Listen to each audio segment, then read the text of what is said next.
The previous speakers have defined emotion well, but in case the evening drinks have kicked in, let me repeat. This House believes Modi's India is on the right path. And how do you determine if the path is right or wrong? You look at numbers, data, surveys, reports. I shall refer to all of these as I make my arguments. But I also want to dwell on something that's more personal, more important, I think, yet unquantifiable. I'm talking about the experience of living in today's India. I have lived in many Indias. The wary India where exciting policies and positions were abandoned. The self-doubting India, where decisions were taken based on global opinion. And today, a more confident India where the world comes for leadership and inspiration. You cannot put a premium on that. Indians are more prosperous at home and hence more confident abroad. Let me also tell you what I saw at the airport here in London, at the immigration counter. I saw Indians proudly flaunting their passport, none of the fidgeting or self-doubt of the last century. And if I may add, the immigration officer almost looked impressed. She was either a fan of India or just worried that she was holding up one of Rishi Sunak's relatives. We are proud of what we share with the world. Bollywood, masala chai, yoga, cricket. India today is a soft power giant. At the same time, India is not a timid democracy that tolerates terrorism or betrayals. When Pakistani terrorists attacked Kashmir's Pulwama, India carried out surgical strikes on Balakot. Today's India is not a pushover country. It's a world power denied. Today, invasions and colonialism are part of our history, not our identity. We are shaped by years of subjugation, not defined by them. We are excited about our global responsibilities, not wary of them. This change in confidence comes from growth at home. Which brings me to the numbers. I'll start with India's welfare state system and how it has fared in the past decade. 110 million new gas connections, 470 million bank accounts, 220 million insurance beneficiaries. And to be fair, the welfare concept is not new to India. It's been there for a while. What's new is the approach. It's not just about putting more money in the pocket, it's about empowering people. And the result, once again, the evidence shows in the numbers. India's per capita income has gone from 86,000 rupees in 2014 to 172,000 rupees now. It has doubled. And a big reason for that is the falling inflation, from more than 8% 9 years back to less than 6% today. And this, ladies and gentlemen, is in the middle of a global cost of living crisis. Foreign direct investment is at its highest level. Foreign trade is at its highest level. The growth mantra is connectivity. And I don't have to tell the British that. First thing you did in your colonies was build roads and railways. Our growth story has been about two Indias. The urban India, the bustling urban India, and a sluggish rural India. Today, we are trying to connect the two. We are building more than 38 kilometers of highway every day, which is 50% more than what it was 7 years ago. The number of airports has doubled since 2014. The total capacity at seaports has doubled. This connectivity is what is driving India forward. You mentioned GST.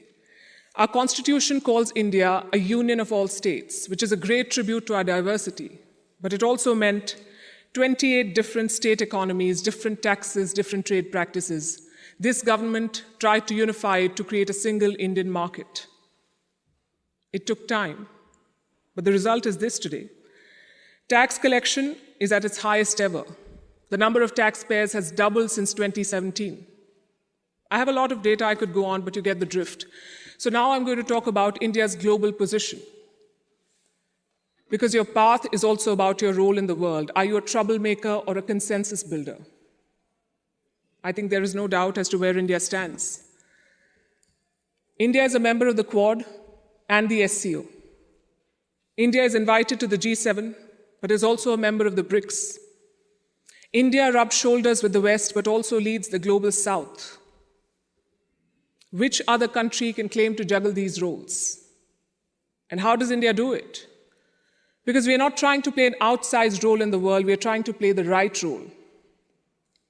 In the Russia-Ukraine war, India has not taken sides. And I know it confuses a lot of people here, but back home the thinking is very clear.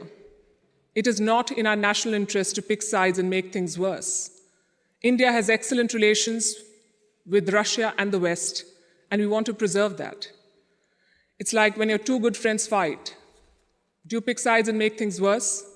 Or do you try to talk sense to them and bridge the divide? I know what a good friend would do. I see what India is doing.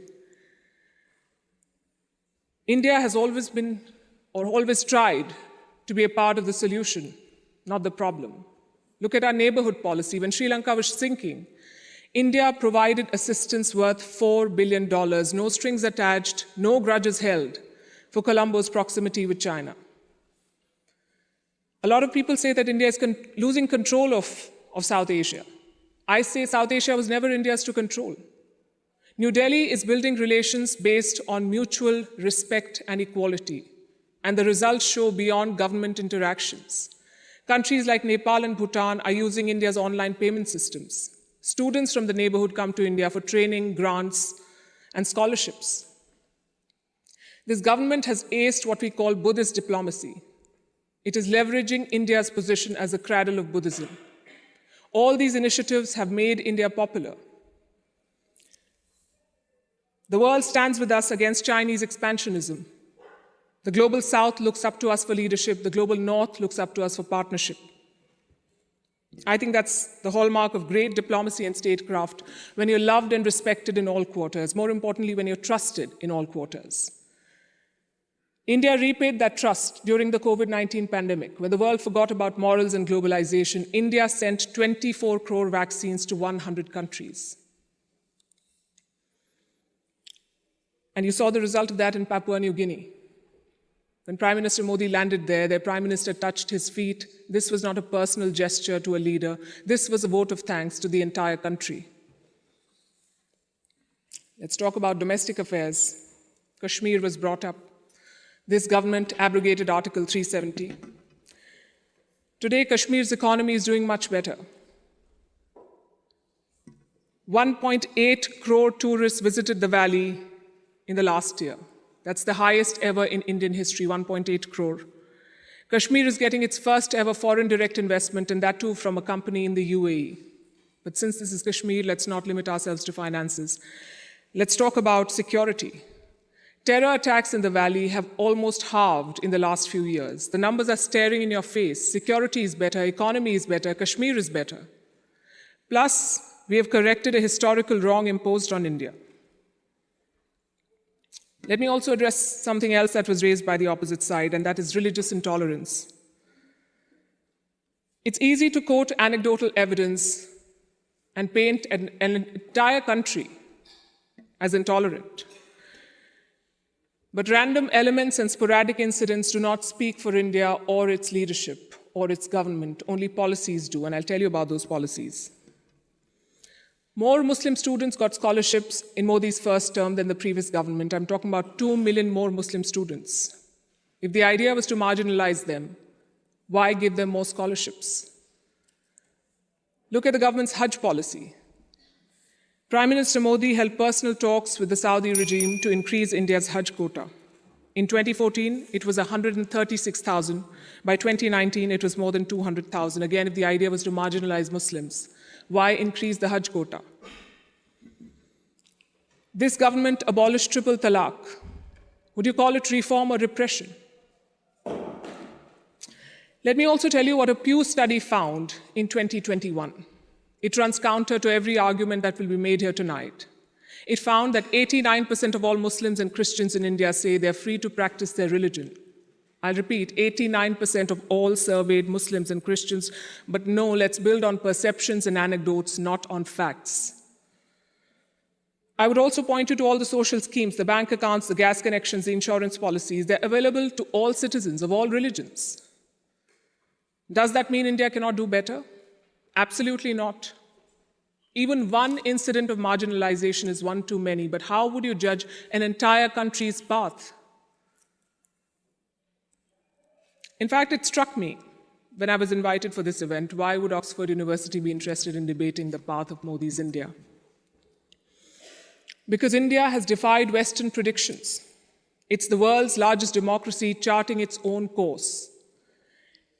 India today has shed the burden of trying to comply with Western constructs. No amount of lecturing or virtue signaling is shaking India's confidence, and that is what unsettles critics. There are hit-and-run experts with no accountability who make pronouncements based on their political leanings to create an anti-India narrative. GDP growth won't touch 5%. There was corruption in the Rafale deal. The government was snooping in opposition parties using Pegasus. All of these make for juicy headlines. And they make it look like everything is wrong in India. But when a Supreme Court investigation finds no wrongdoing, when India's growth crosses 7%, who is questioning these experts? When an 85% Hindu majority Karnataka votes out the BJP, is the West then lauding India's secular credentials? You see, to judge a country's path, you have to be able to separate agenda-driven narrative from facts. In conclusion, let me say this. For any country in the world, there is always a wrong path. Enough dictators and autocrats have shown us, but there is no single right path. Britain has its own right path. India has its own right path. As long as democracy is respected, as long as the Constitution is respected, I would say to each their own. It is wrong to judge one country on the parameters of another. And that has been the beauty of India since 2014. We've uplifted 140 million people out of poverty. We did so while conducting free and fair elections, dozens of them. We did so while protesting, debating, and dissenting. And finally, I think the hallmark of a right direction is also public approval. Do the people think you're on the right path? The people of India answered that question in 2019. Thank you.